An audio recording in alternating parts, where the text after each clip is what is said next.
This is G485 Homework Booklet, question number 13. Describe what is meant by the spontaneous and random nature of radioactive decay of unstable nuclei. You need to treat this as two separate questions and define these two terms that have been printed in bold. So, spontaneous. It means that the decay cannot be induced, or you could say it occurs without external influence. The idea behind this technical language is that we can't affect the process. It will happen and nothing we do will change that, not the temperature or anything else that we might be able to vary in the situation. Secondly, the word random. This means that we cannot predict when or which nucleus will decay. To understand this concept, think about throwing some dice. If you threw 10 at the same time, you might have some idea of the probability of how many you might expect to be a 6. So there is some kind of a pattern, so don't say there is no pattern. But if you consider any of those dice individually, you have no idea which one is likely to be a 6. Part B. Define the decay constant.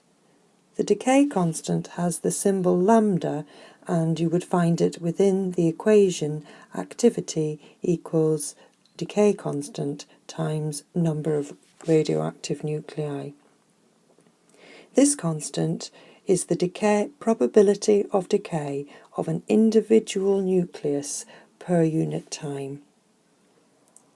Be careful with this per unit time. We don't want any reference to per second.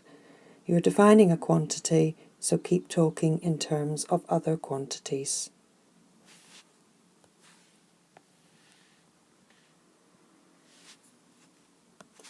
The next part of the question asks you to explain the technique of radioactive carbon dating.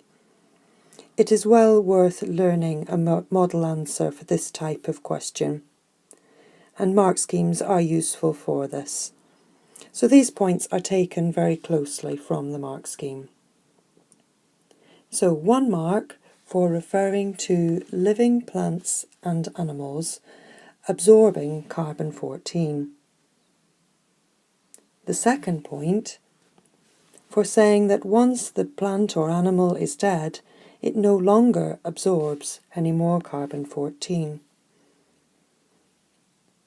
As a result, the fraction of carbon-14 in the sample will reduce. Now next we have a method mark, so this is very important.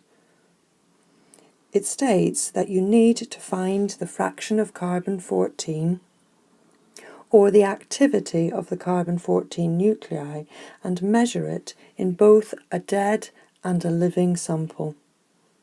This would be very easy to miss. Finally, if you have these two values for activity or proportion of carbon-14 within the sample, then you can use an equation in the form of exponential decay, like this one here. And you need to quote this equation and say that you could use it to determine the time t.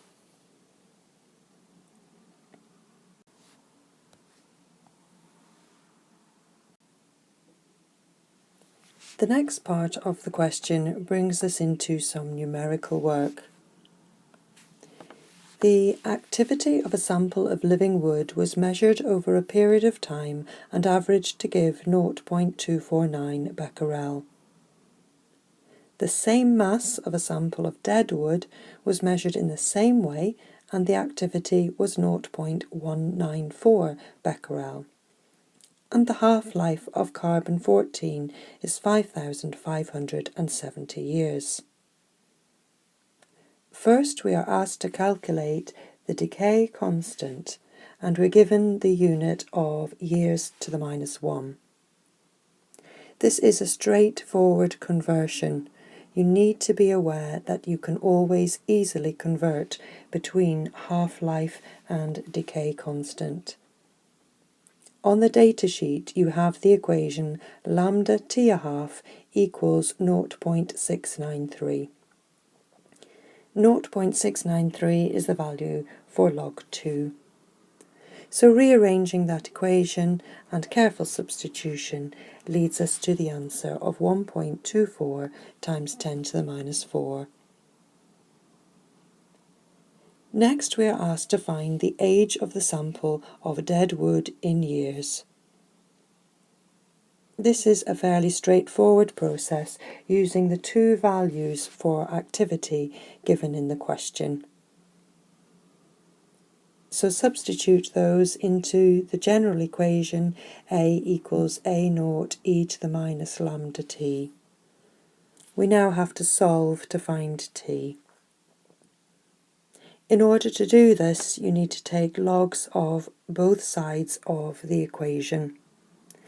So dividing the 0.194 by the 0.249, bringing it over to the left-hand side of the equation, and then taking the log of that fraction, we have that the log of this part is equal to the power. So the power comes down, leaving us with our unknown value of t. We then need to divide this log by the value in front of t. And that gives us the answer 2 times 10 to the 3 years.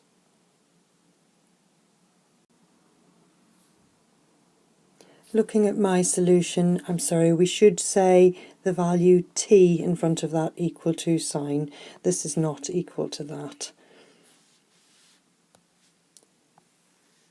Finally, 2 more points remaining. Suggest why the activity was measured over a long time period and then averaged. 2 possible answers allowed here. One, that the activity is very small or gives very low values, so a longer time period would make those values larger. Or you could comment that the decay is random. This implies that if you measured over a very short time period, you could randomly get an unusually high or low value. Finally, explain why the method of carbon dating is not appropriate for samples that are greater than 10 to the 5 years old. This is because after such a long time period, the activity will become so low that it cannot be distinguished from the background count.